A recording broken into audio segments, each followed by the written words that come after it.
let me give you an idea. I told you that when I started out, Jim Henson's Muppets, that was my inspiration.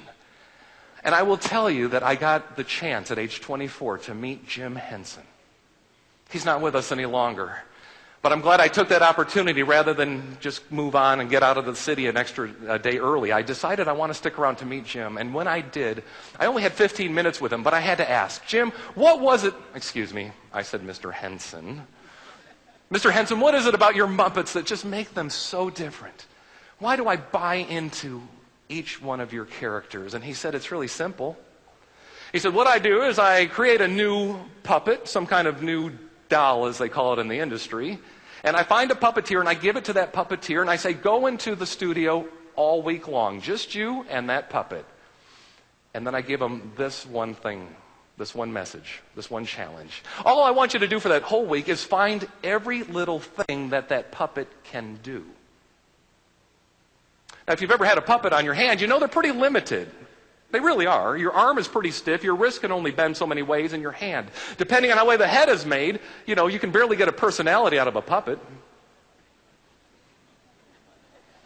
Well, you barely can.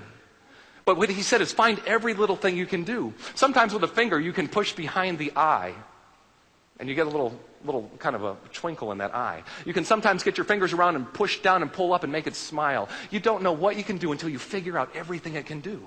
I said, then what, sir?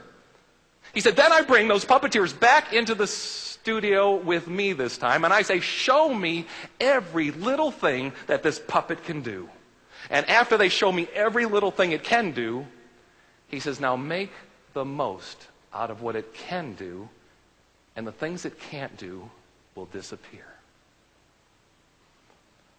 Was he talking about puppets? Or was he talking about you?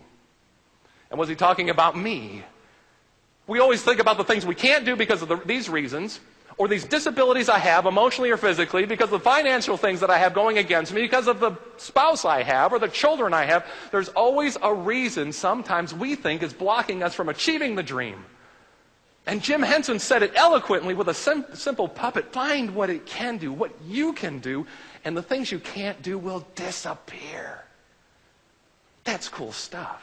That's worth knowing. That I can preach, I said. So don't let anything hold you back. Nothing.